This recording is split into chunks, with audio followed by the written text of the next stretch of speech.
Ikaw ba ay guilty or not guilty? Pag-usapan po natin yan sa devotion natin na ito. Magandang araw po sa bawat isa sa inyo. Welcome back to our 365 Daily Devotions Seminary Edition. Na yung pag-usapan po natin ngayon ay may kinalaman po sa pagiging guilty at the same time pagiging not guilty nating mga Kristiyano. Na yung topic po natin ay tinatawag nating forensic justification. Ito po yung spelling niya, no? Forensic justification. Now, ano ba yung forensic? The word forensic refers to something legal or judicial in nature. In theology, it describes how justification is a legal declaration by God. So, pagdating sa usapang Biblia, yung justification o yung forensic justification, ito yung deklarasyon ng Diyos. Isipin natin, nasa korte tayo. Yung Diyos, siya yung judge, tapos dineklara niya tayong not guilty. Yan po ibig sabihin ng forensic justification. When God justifies a sinner, He declares them righteous, not because of their own goodness, but because of Christ's righteousness credited to them.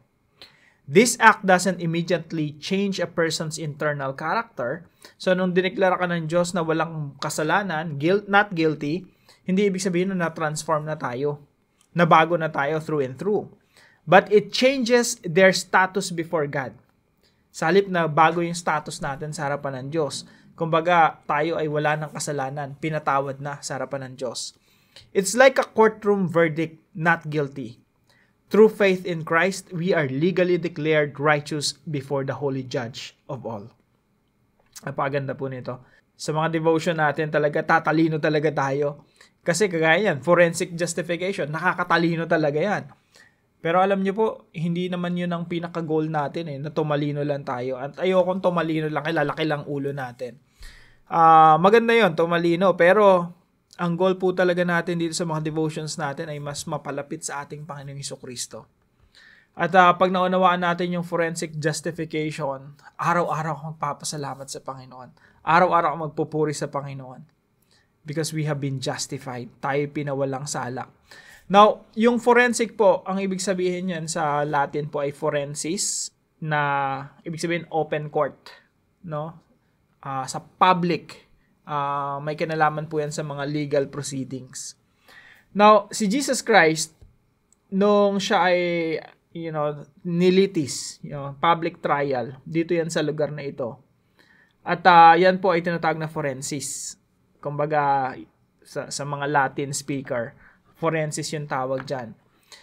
Now, dito naman sa John chapter 19, verse 13, sabi dito, When Pilate heard this, he brought Jesus out and sat down on the judge's seat at a place known as the stone pavement, which in Aramaic, Gabata. Nang marinig ni Pilato ang mga salitang ito, ay inilabas niya si Jesus at siya'y naupo sa hukuman sa dakong tinatawag na plataporma, sa Hebrew ay Gabata.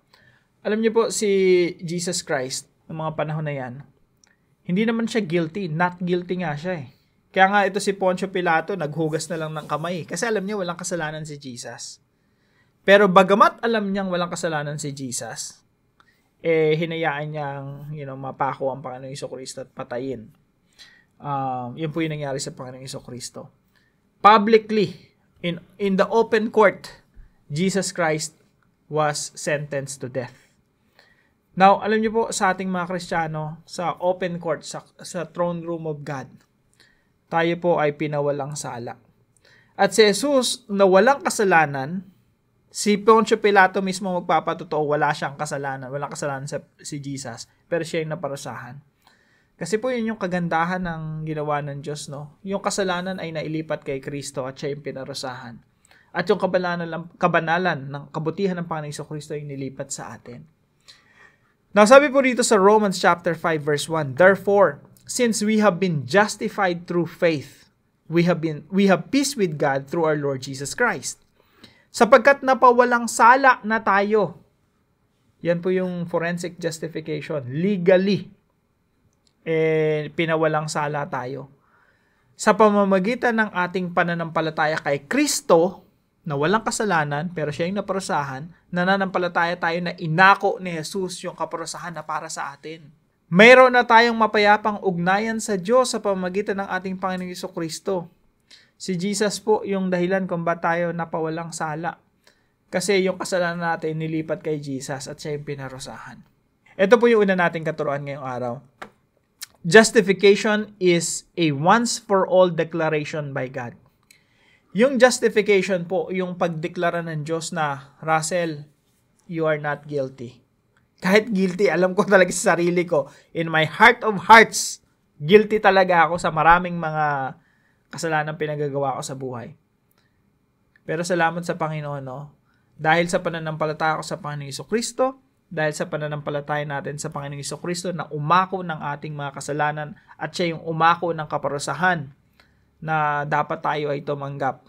Ang sabi ng Diyos sa atin, bayad na yung kasalanan mo, Russell. Lahat ng mga kasalanan natin, bayad na. Kaya ang deklarasyon ng Panginoon sa atin, not guilty, pinawalang sala. At ito po ay once for all declaration by God. Hindi na po ito yung guilty ka ngayon, not guilty ka bukas, tapos guilty, not guilty, guilty, not guilty pa ulit-ulit. Walang double jeopardy sa Panginoon. Alam mo yung nilitis ka ngayon, tapos lilitisin ka uli. Double jeopardy po yun. Ibig sabihin, nililitis ka sa parehong kasalanan. Yung kasalanan kasi natin, past, present, future, yung buong kasalanan natin sa kabuuan ng pagkatao natin, mula nakalipas ngayon at sa hinaharap, lahat ng yun ay kasamang ipinako at pinarusahan na sa katawan ng Panginoong Jesucristo. Kaya yung declaration ng Diyos na not guilty, forever yun, for eternity yun. You have been justified. Ikaw ay pinawalang sala for eternity. As if never ka nagkasala. Kasi po, inako talaga ng Panginoong Jesucristo. Yan po yung sabihin, inako niya talaga. Kinuha niya talaga yung kasalanan natin. At siya ang sumalo ng kaparusahan na nauukol sa ating mga kasalanan. Pangalawa po, we are justified by faith in Christ, not by works. Tayo po ay pinawalang sala, justified, sa pamamagitan ng ating pananampalataya kay Kristo at hindi po ito sa mabubuting mga gawa. Now, marami pong magtuturo at mga katuruan tayong naririnig at patuloy na maririnig na maging mabuti ka lang, maliligtas ka. Maging mabuti ka lang, mapapawalang sala ka. Na para bang yung timbangan ng Diyos ay timbangan ng kasalanan natin at kabutihan natin, tinitimbang ng Diyos. Pag mabuti ka, mas matimbang yung kabutihan mo, mas hindi matimbang yung kasalanan mo, so ikaw maliligtas ka na. Hindi po ganun yun eh. Ang kaligtasan po is not through our works. Kaya po, malinaw sa sinasabi ng Biblia, Galatians chapter 2, verse 16. Know that a person is not justified by the works of the law, but by faith in Jesus Christ. Hindi tayo napapawalang sala dahil sa pagsunod natin sa kautusan, kundi sa pananampalataya natin kay Kristo. So we too have put our faith in Christ Jesus, that we may be justified by faith in Christ and not by the works of the law. Tayo naliligtas hindi dahil sa mabubuting gawa natin, hindi dahil sa pagsunod natin sa Diyos. Kasi kung ang basihan ng kaligtasan natin ay pagsunod sa kautusan ng Diyos, lahat tayo ay sumuway sa kautusan ng Diyos. Kaya lahat tayo dapat mapahamak. Kaya nga, ang kaligtasan at ang pagiging justified ay sa pamamagitan lang sa pananampalataya natin sa ating Panginoong Jesucristo. Because by the works of the law, no one will be justified. Ang linaw po niyan mga kapatid. Kaya kahit gawa ka ng mabuti, kung hindi ka na naman nananampalataya sa Panginoong Jesucristo, na siya lang yung kaparaanan para maligtas, di ka maliligtas kahit anong gawin nating pagpapakabuti. Sapagkat walang taong pinapawalang sala sa pamamagitan ng pagsunod sa kautusan. Talagang pananampalataya lang kay Kristo. Number 3. Christ's righteousness is credited to us. Ang kabanalan ng Panginoong Jesucristo ay inilipat sa atin. Ganun po kaganda yung forensic justification eh. Hindi ka lang diniklarang walang kasalanan at pinawalang sala. Yung kabanalan ng Panginoong Jesucristo, inilipat pa sa iyo. Kaya sa harapan ng Diyos, ang nakikita niya sa atin ay ang kabanalan ng Panginoong Jesucristo. Isipin niyo, meron tayong suot.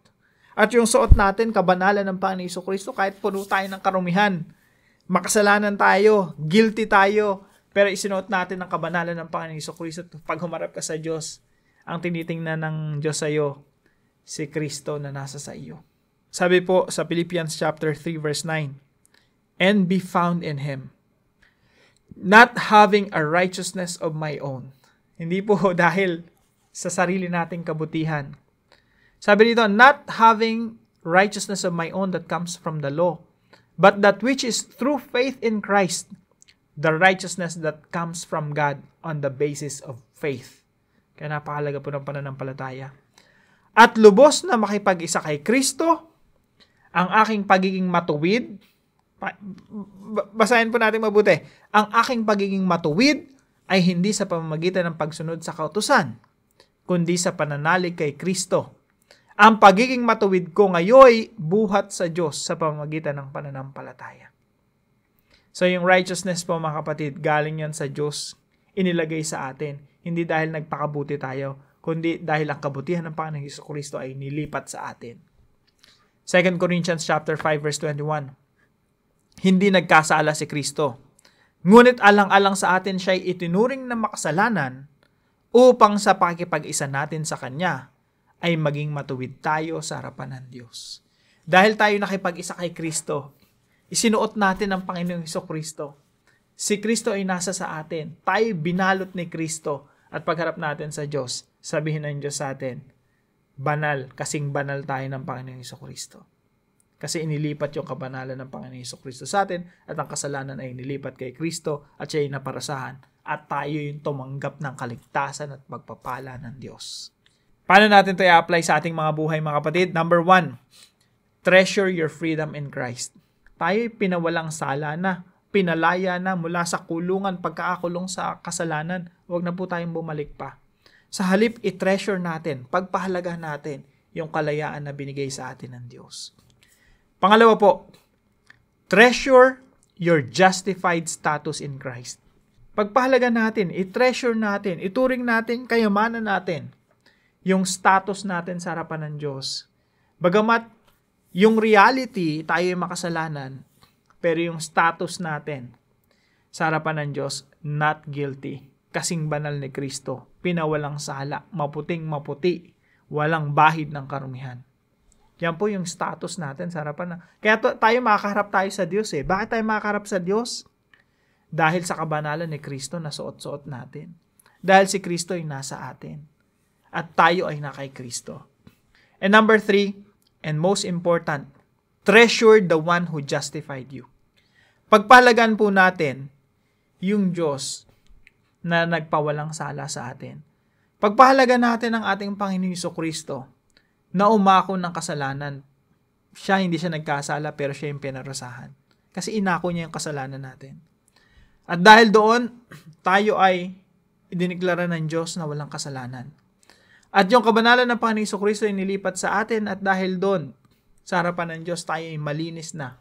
Kasing linis ng Panginoong Jesucristo. Do you believe that? Do you really believe that? Mga kapatid, panampalatayahan natin yan. Ano man ang kasalanan mo in the past, gano'n man karami at kabigat at kalaki ang mga kasalanan na pinagagawa natin, kapatid, sa harapan ng Diyos, kasing linis, kasing banal mo ang ating Panginoong Jesucristo. Yan po ay biyaya ng Diyos. At yan po ay kailanman hindi natin nagiging lisensya para gumawa ng kasalanan. Malinis na naman ang kasalanan ng Diyos. Magkakasala na magkakasala. Kasi justified naman pala ako eh. Sabi nga sa isang quotation from John MacArthur, God's grace is not a license to sin, but the power to live a holy life. Ang biyaya ng Diyos, hindi ito lisensya para magkasala, kundi ito yung kapangyarihan para lalo tayong mamuhay ng may kabanalan. So mga kapatid, treasure the one who justified you. At mabuhay po tayo ng may kabanalan, sumusunod sa ating Panginoon. Bilang ganti natin sa ginawa ng Panginoon Jesucristo sa atin. Now, para po sa ating discussion, how then shall we live, knowing that we have been justified in Christ? Again, a reminder lang, God's grace is not a license to sin, but the power to live a holy life. Tayo po yung manalangin. Gracious Father, thank you for justifying me through Christ. I could never earn righteousness on my own, but you declared me righteous because of what Jesus has done. Help me not to live in fear or guilt, but in the freedom of knowing I am fully accepted. When I fail, remind me that my status before you is secure.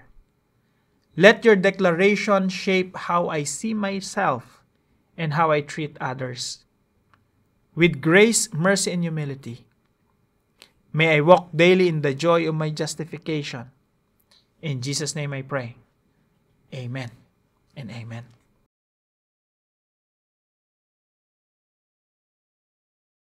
Maraming salamat po kay Ma'am Janet na partner po natin sa devotion natin na ito. Pagpalain ka ng ating Panginoon, sister. At hello po kay Edwin, Julie Mendoza, Marilyn Munoz, Mary Grace Madamba, The Goodness of God, and Kuya Wak. Salamat po sa inyong pagsubaybay dito sa ating channel. Now, kung kayo po yung natutunan sa devotion natin na ito, ipalam niyo lang po sa comment section right below this video. And please share this devotion to your family and friends. God bless you po. See you po tomorrow 5 a.m. dito sa ating Daily Devotions.